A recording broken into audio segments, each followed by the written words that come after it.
Ya,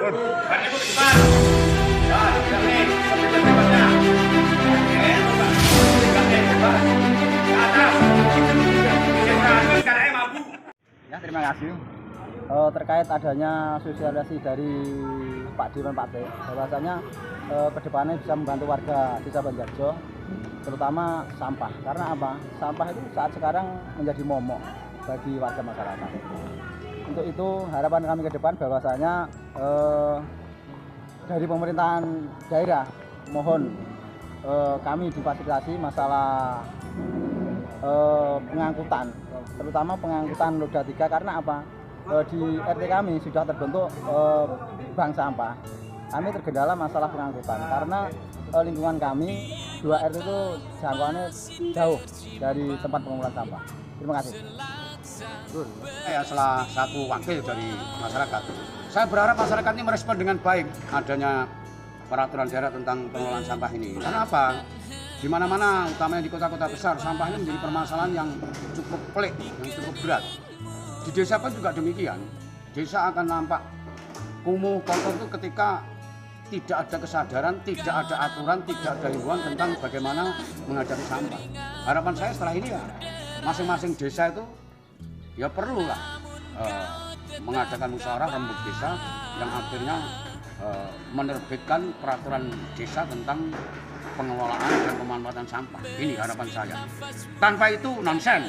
Nek mau menunggu kesadaran itu sulit. Orang Jawa itu kan senengannya wis ngene gitu ya. Ketika dia merasa punya tanah seperti yang sampaikan tadi, punya kebun, seperti buatnya kebun. Ya dibuat kebun boleh, tapi nek ditata kan bisa dimanfaatkan. Tetapi nek tercecer-cecer di mana-mana sembarangan itu kan akhirnya menjadi kumuh dan kotor dan tidak sehat. Karena sampah itu menjadi dekat dengan lalat, bau busuk dan lain sebagainya. Harapan kita perda disosialisasikan, ada respon baik dari masyarakat ya supaya segera membuat peraturan desa. Harapan saya seperti itu. Terima kasih. Banjir harapan Mbak Teta ke pemerintah bagaimana? Nah, sebenarnya kita semua ya, bukan hanya saya, tak kira orang-orang banyak berpendapat atau sependapat. Sebenarnya kalau magetan banjir itu adalah sesuatu yang seharusnya tidak terjadi. Karena apa? Kabupaten Magetan itu berada di lereng, bukan kabupaten di daerah datar. Namanya lereng itu air kan akan lancar mengalir baik di parit sungai maupun di selokan-selokan. Tetapi kembali lagi karena belum ada sudah ada peraturan tetapi tidak konsekuen untuk mensosialisasikan dan menerjemahkan di bawah, utamanya kepada stakeholder kepala desa, pamong dan sebagainya yang tidak didorong benar-benar untuk membuat peraturan desa, ya akhirnya ya peraturan juga peraturan saja, pelaksanaannya menurut saya ya kurang maksimal. Jadi semua pihak harusnya sepaham dan sepakat bahwa tertib hidup ini penting supaya Magetan itu daerah lereng Gunung Lawu kok sampai banjir seperti yang saya katakan tadi. Ini adalah sesuatu yang sebenarnya lucu dan sebenarnya tidak perlu terjadi. Ketika masyarakat itu disiplin, disiplinnya masyarakat harus dimulai dari orang-orang yang duduk di depan, yaitu dengan cara memberi contoh, memberi himbauan, memberi penekanan dengan payung hukum. Seharusnya berani melangkah untuk membuat peraturan. Nah, rata-rata mereka itu terlalu baper-perasaan. Membuat peraturan-peraturan itu rasa nggak enak, rasa kecewa. Ini budaya yang sebenarnya sudah bukan zamannya. Zaman kecewa ini yang menurut saya sudah harus ditinggalkan. Aturan ya aturan ditegaskan. Ada himbauan, ada sanksi lah, itu dilaksanakan. Insya Allah akan tunggu. Tetapi kalau begini saja ya sudah nggak ada perubahan.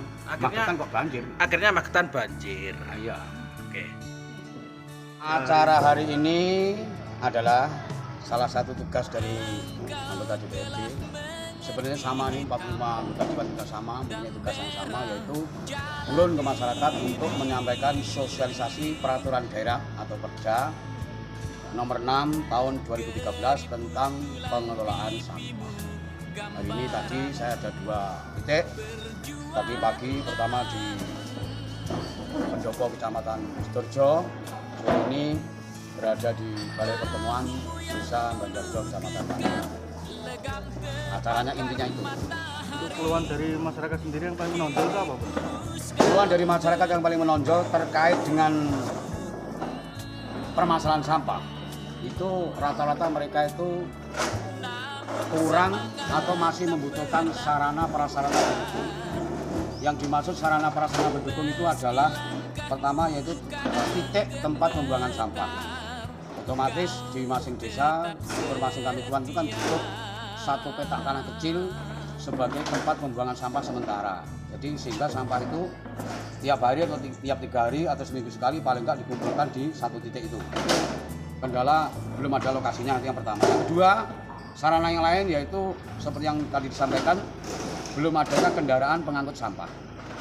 Itu keluhan berikutnya. Keluhan yang ketiga, keterbatasan SDM, yaitu sumber daya manusia untuk bagaimana caranya mengolah, memilah, memilih, dan memanfaatkan sampah. Ini keterbatasan pengetahuan, maka butuh pelatihan.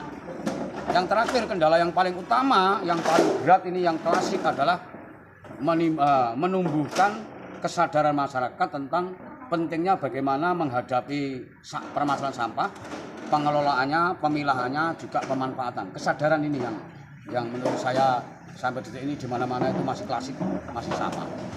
Menumbuhkan kesadaran masyarakat. Nah, untuk mengantisipasi itu, sebenarnya solusi yang terbaik adalah di desa-desa itu perlu adanya payung hukum untuk melaksanakan, menimbulkan atau menumbuhkan kesadaran itu, yaitu berupa peraturan desa atau perdes.